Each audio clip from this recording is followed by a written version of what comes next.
जय श्री राधे कृष्णा। हमारे YouTube channel में आप सभी का स्वागत है। दोस्तों, आज हम आपको माघ मास के महात्म का चौथा अध्याय की कथा का श्रवण कराएंगे, जिसके करने से आपकी सभी मनोकामनाएं पूर्ण होंगी। माघ मास के महीने में जो व्यक्ति शिव की पूजा करता है और स्नान आदि, तपादि तथा यज्ञादि करता है, उसकी सभी मनोकामनाएं पूर्ण होती हैं। घर में सुख सौभाग्य की प्राप्ति होती है, समृद्धि की प्राप्ति होती है, सभी कष्ट दूर हो जाते हैं और उसकी सभी मनोकामनाएं पूर्ण होती हैं। तो दोस्तों, चौथे अध्याय का हम श्रवण कराएं उससे पहले जो भी नए सदस्य हमारे इस वीडियो को देख रहे हैं, जिन्होंने अभी तक मेरे चैनल को सब्सक्राइब नहीं किया है, कृपया वे चैनल को सब्सक्राइब करें और बगल में लगा घंटी का बटन दबाना ना भूलें, जिससे हम जो भी वीडियो बनाएं उन सभी का नोटिफिकेशन आपके पास में पहुंचे। श्री वशिष्ठ जी कहने लगे कि हे राजन, अब मैं माघ के उस महात्म को कहता हूँ जो कार्तवीर्य के पूछने पर दत्तात्रेय मुनि जी ने कहा था। जिस समय साक्षात विष्णु के रूप में श्री दत्तात्रेय सत्य पर्वत पर रहते थे, तब महेशमती के राजा सहस्रार्जुन ने उनसे पूछा कि हे योगियों में श्रेष्ठ दत्तात्रेय जी, मैंने सब धर्म सुने, अब आप कृपा करके मुझे माघ मास का महात्म कहिए।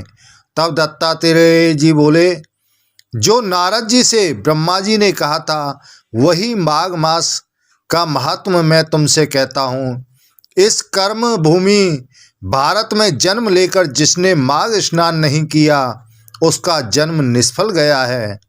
भगवान की प्रसन्नता, पापों के नाश और स्वर्ग की प्राप्ति के लिए माघ स्नान अवश्य करना चाहिए। यदि वह पुष्ट व शरीर शुद्ध शरीर माघ स्नान के बिना ही रह जाए तो इसकी रक्षा के लिए क्या लाभ।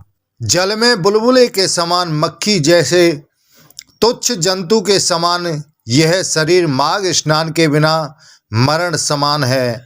विष्णु भगवान की पूजा न करने वाला ब्राह्मण, बिना दक्षिणा के श्राद्ध, ब्राह्मण रहित क्षेत्र, आचार रहित कुल, ये वह सब ही नाश के बराबर होते हैं।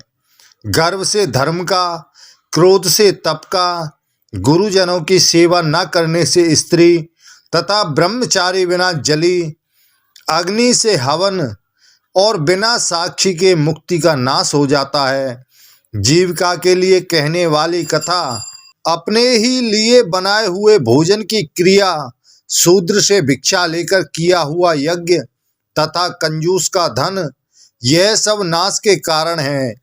बिना अभ्यास और आलस्य वाली विद्या, असत्य वाणी, विरोध करने वाला राजा, जीविका के लिए तीर्थ यात्रा, जीविका के लिए व्रत, संदेह युक्त मंत्र का जाप, व्यग्र चित्त होकर के जप करना, वेद न जानने वाले को दान देना, संसार में नास्तिक मत ग्रहण करना, श्रद्धा बिना धार्मिक क्रिया, यह सब व्यर्थ है।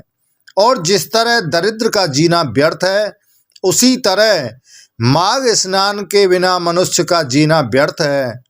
ब्रह्मघाती, सोना चुराने वाला, मदिरा पीने वाला, गुरु पत्नीगामी और इन चारों की संगति करने वाला माघ स्नान करने के से पवित्र हो जाता है। जल कहता है कि सूर्योदय से पहले जो मुझसे स्नान करता है, मैं उसके बड़े से बड़े पापों का नाश कर देता हूँ। महापातक भी स्नान करने से भस्म हो जाता है। माघ मास के स्नान का जब समय आ जाता है तो सब पाप अपने नाश के भय से कांप जाते हैं। जैसे मेघों से युक्त होकर के चंद्रमा प्रकाश करता है, वैसे ही श्रेष्ठ मनुष्य माघ मास में स्नान करके प्रकाशमान होते हैं। काया वाचा मनसा से किए हुए छोटे या बड़े, नए या पुराने सभी पाप नष्ट हो जाते हैं। आलस्य में बिना जाने जो पाप किए हों वह भी नाश को प्राप्त होते हैं। जिस तरह जन्म जन्मांतर के अभ्यास से आध्यात्मिक की प्राप्ति होती है, उसी तरह जन्मांतर अभ्यास से ही माघ मास स्नान में मनुष्य की रुचि होती है। यह अपवित्रों को पवित्र करने वाला बड़ा तप और संसार रूपी कीचड़ को धोने की पवित्र वस्तु है। तो इसलिए माघ मास में स्नान करना बहुत पुण्य देने वाला होता है। तो हे राजन, जो मनवांछित फल देने वाला माघ स्नान नहीं करते वह सूर्य चंद्र के समान भोगों को कैसे भोग सकते हैं। तो इसलिए माघ मास में सभी व्यक्तियों को स्नान करना चाहिए, जिससे सभी पाप दूर हो जाएं, नष्ट हो जाएं और व्यक्ति को मनोवांछित फल की प्राप्ति हो। तो दोस्तों, आज हमने आपको माघ माह महात्म के 5वें अध्याय का श्रवण कराया है, चौथे अध्याय का श्रवण कराया है। तो दोस्तों, यह वीडियो आपको कैसा लगा? हमें उम्मीद है अच्छा लगा होगा। कृपया चैनल को सब्सक्राइब करना ना भूलें। इसी के साथ ही जय श्री राधे कृष्णा।